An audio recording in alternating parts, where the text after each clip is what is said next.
Et si je te disais que bien avant Link, quelqu'un d'autre occupait déjà le rôle du héros, mais qui n'était même pas humain?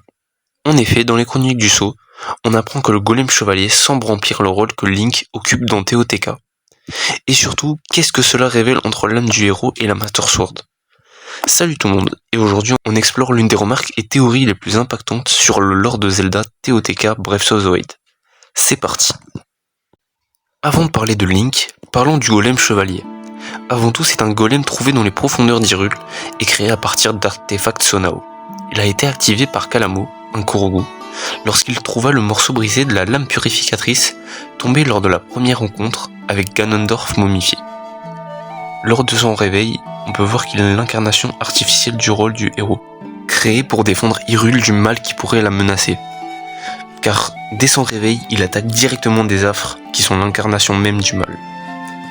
Durant son aventure, il protégea les peuples, la princesse, il a servi de bras armé du royaume. Dit autrement, c'est le héros avant le héros. Ce n'est pas Link ni Faye comme beaucoup pouvaient le croire. C'est plutôt la représentation de l'âme du héros issue de la lame. Si on suit le cycle de réincarnation imposé par la malédiction du mal, à ce moment il n'y a pas encore de Link, donc pas de héros pour répondre à la menace. C'est pour combler ce vide que le golem chevalier est présent. Le golem n'est pas la réincarnation du sauveur d'Hyrule, mais plutôt son remplaçant temporaire. Il a rempli les mêmes missions que Link. Il a protégé le royaume d'Hyrule en détruisant le golem maudit, l'incarnation du mal.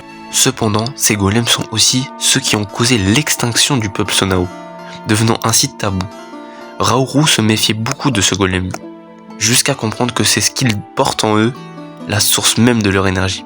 C'est celle qui façonne la pureté ou la corruption de leurs âmes, un peu comme les pierres occultes. Comprenons ainsi que la lame purificatrice est et sera leur plus grand allié, et qu'elle permettra de vaincre Ganondorf.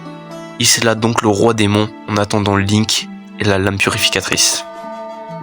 Nés par prudence, Mineru et Zelda préférèrent ne pas graver sur les stèles retraçant la guerre du Sceau la moindre existence de ces golems.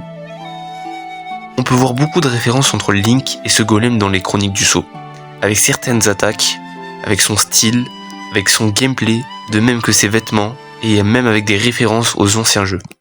Parlons finalement de Link, le protagoniste principal de la franchise. Dans Breath of the Wild, on peut voir qu'il est un prodige choisi par la lame purificatrice, posée dans la forêt Korogu. Il a donc été élu par l'épée. Cependant, durant la tragédie qui se passe 100 ans avant les événements de Breath of the Wild, Link mourut, ou du moins son état fut entre la vie et la mort. Et on pouvait voir durant cette scène que l'épée communiquait avec Zelda. On peut donc en déduire que l'épée a bel et bien une âme, ou en tout cas un esprit pouvant communiquer. 100 ans après, Link se réveille et fait son aventure jusqu'à Bod Ganon. Dans TOTK, soit environ 5 ans après les événements de Breath of the Wild, Link et Zelda partent ensemble dans les sous-sols du château, à cause de la présence de miasmes néfastes. Ils trouvèrent Ganondorf momifié.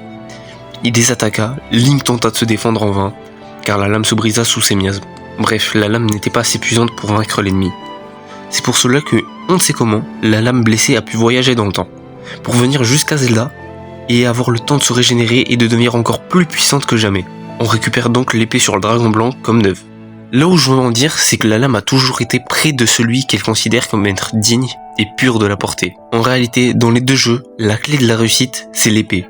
Car dans Breath of the Wild, si la lame n'avait pas dit à Zelda d'emmener Link au sanctuaire de la Renaissance, tout aurait été perdu.